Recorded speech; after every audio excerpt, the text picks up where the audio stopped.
des avocats a procédé à l'audition publique de nombreux témoins de la tragédie vécue par ces survivants qui partagent l'expérience de l'horreur vécue suite à ces crimes commis à raison et uniquement à raison de leur appartenance aux communautés Banyamulenge, Emma et Tutsi du Nord Kivu.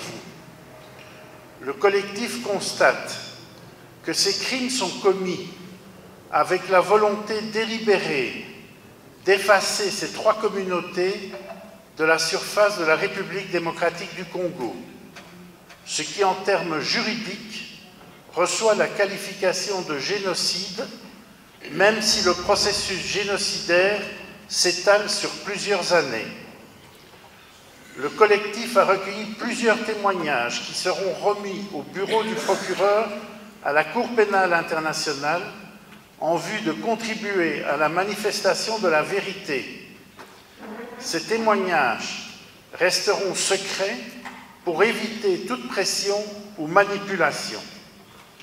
Le collectif rappelle que deux objectifs doivent être rapidement et simultanément poursuivis en vue de préserver la survie des trois communautés. 1. La protection de la personne et des biens des personnes membres de ces trois communautés. 2. Le travail de justice concernant les crimes commis et dénoncés aux autorités.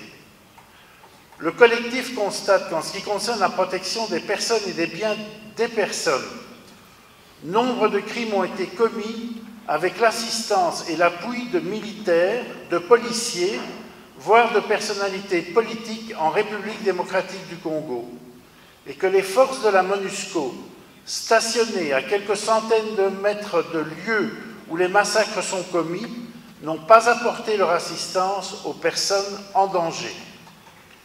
Le collectif demande au secrétaire général des Nations Unies d'ordonner une enquête au sein de ses services afin de vérifier les faits et souhaite que les résultats de cette enquête soient l'objet d'un débat public.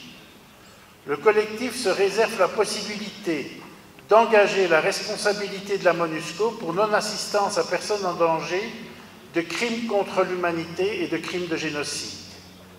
Il formule la même réserve en ce qui concerne la responsabilité de l'État congolais et des personnes en charge de la sécurité des populations civiles au sein de la police nationale congolaise ainsi qu'au sein des FARDC et précise qu'il demandera des poursuites pénales contre les titulaires de l'autorité publique complices de crimes commis à leur encontre. Le collectif demande avec insistance que les auteurs de discours de haine clairement identifiés, concernés par des plaintes déposées en RDC et en Europe, soient poursuivis en justice, afin qu'un signal clair soit adressé aux personnes qui, par leur discours, propagent une telle haine contre les membres de ces communautés et que cela participe directement à la levée de l'interdit du meurtre à l'est de la République démocratique du Congo.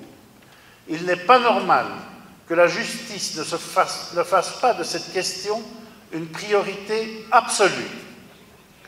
Le collectif demande que les États appuyant le processus de pacification à l'est du Congo donnent aux autorités judiciaires et policières les voies et moyens pour faire œuvre de justice, mais en toute indépendance, sans influence ni pression médiatique, sans possibilité de la moindre corruption, dans le respect des standards du procès équitable, ce qui n'est pas le cas actuellement. Le collectif va poursuivre inlassablement son travail de représentation et de défense des victimes qui ont donné mandat de représentation. Le collectif répète son attachement à la justice et à l'état de droit en République démocratique du Congo et confirme que ses mandants ont pour seul objectif de vivre en paix dans leur lieu de vie en respectant tous leurs voisins qui méritent le même respect.